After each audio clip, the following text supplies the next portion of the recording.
BBC news live കൊച്ചിയിലേക്ക് സ്വാഗതം. ഈ വാർത്തകൾ നിങ്ങൾക്കായി അവതരിപ്പിക്കുന്നത് Leotech solar solutions powered by Mile foodstuffs Mookkannoor, Grazia tours and travels near Cochin airport and Cochin Kalabhavan Angamaly franchise. മന്ത്രിമാരുടെ വകുപ്പുകളിൽ മാറ്റങ്ങൾ. ഒടുവിൽ മൂന്നാം നാൾ തീരുമാനം ഫിഷറീസ് ലീഗിന് തന്നെ. 3 ദിവസമായി തുടർന്ന നീണ്ട ചർച്ചകൾക്കും തർക്കങ്ങൾക്കും ഒടുവിൽ പുതിയ മന്ത്രിസഭയിലെ വകുപ്പ് വിഭജനം പൂർത്തിയായി.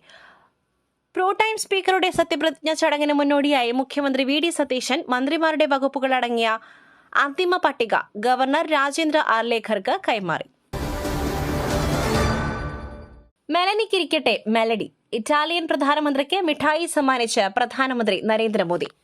ഇറ്റാലിയൻ പ്രധാനമന്ത്രി ജോർജിയ മെലനിക്ക് മെലഡി മിഠായി സമ്മാനിച്ച് പ്രധാനമന്ത്രി നരേന്ദ്രമോദി. ഇറ്റാലിയൻ പ്രധാനമന്ത്രി സമൂഹമാധ്യമത്തിൽ വീഡിയോ പങ്കുവച്ചു. 5 രാജ്യങ്ങളിലെ സന്ദർശനത്തിന്റെ ഭാഗമായാണ് നരേന്ദ്രമോദി റോമിലെത്തിയത്. സമ്മാനത്തിന് നന്ദിയെന്ന് ഇറ്റാലിയൻ പ്രധാനമന്ത്രി ജോർജിയ മെലനി.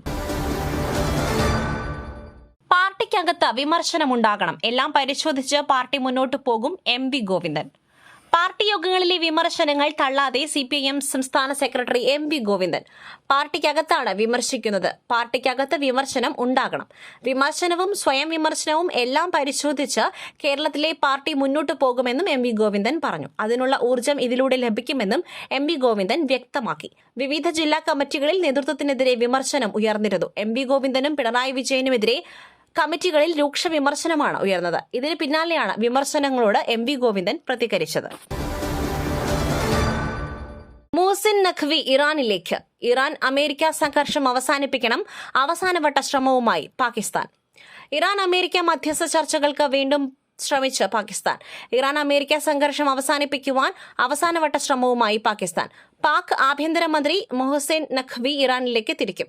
2ാം ഘട്ട സമാധാന ചർച്ചകളിലേക്ക് ഇറാനെയും അമേരിക്കയെയും എത്തിക്കുവാൻ നീക്കം. ഇറാനിലെ സന്ദർശന വേളയിൽ പ്രാദേശിക നയതന്ത്ര വിഷയങ്ങൾ ചർച്ച ചെയ്യുന്നതിനായി നഖ്വി മുതിർന്ന ഇറാനിയൻ നേതാക്കളുമായി കൂടിക്കാഴ്ച നടത്തുമെന്ന് അന്തർദേശീയ മാധ്യമങ്ങൾ റിപ്പോർട്ട് ചെയ്യുന്നു. നീറ്റ് കെമിസ്ട്രി പരീക്ഷയുടെ മുഴുവൻ ചോദ്യങ്ങളും ചോർന്നതായി കണ്ടെത്തൽ. നാഷണൽ ടെസ്റ്റിംഗ് ഏജൻസിയിൽ പുനഃസംഘടനയ്ക്ക് നീക്കം. നീറ്റ് കെമിസ്ട്രി പരീക്ഷയുടെ മുഴുവൻ ചോദ്യങ്ങളും ചോർന്നതായി കണ്ടെത്തി. ചോദ്യപേപ്പർ ചോർച്ചയ്ക്ക് പിന്നാലെ നാഷണൽ ടെസ്റ്റിംഗ് ഏജൻസിയിൽ പുനഃസംഘടന നടത്തുവാനാണ് നീക്കം. മുൻ പരീക്ഷ നടത്തിപ്പിൽ കണ്ടെത്തിയ വീഴ്ചകൾ പരിഹരിച്ച് നീറ്റ് UG പുനഃപരീക്ഷ നടത്തണമെന്ന് കേന്ദ്ര വിദ്യാഭ്യാസ മന്ത്രി ധർമ്മേന്ദ്ര പ്രധാൻ നിർദ്ദേശം നൽകി. പുട്ടു രുചികരമാവണമെങ്കിൽ മയിലിന്റെ പുട്ടുപൊടി തന്നെ വേണം. അതിന് ചെമ്പാപ്പുട്ടാണെങ്കിലും അങ്ങനെ തന്നെ. Mile rice and food products, ശ്രേഷ്ഠം സമ്പുഷ്ടം. ഇറാൻ നടത്തുന്നത് ചരിത്രപരമായ പ്രതിരോധം. ചെറുത്തുനിൽപ്പ് തുടരും പരമോന്നത നേതാവ് മുജ്തബ ഖമനി. അമേരിക്കയ്ക്കും ഇസ്രായേലിനുമെതിരെ ചെറുത്തുനിൽപ്പ് നടത്തുന്ന രാജ്യമാണ് ഇറാനെന്നും അത് തുടരുമെന്നും ഇറാൻ പരമോന്നത നേതാവ് മുജ്തബ ഖമനി. മുൻ പ്രസിഡന്റ് ഇബ്രാഹിം റൈസിയുടെ ചരമവാർഷിക ദിനത്തിലാണ് മുജ്തബയുടെ എക്സ് പോസ്റ്റ്. ഇറാൻ നടത്തുന്നത് ചരിത്രപരമായ പ്രതിരോധമെന്നും മുജ്തബ.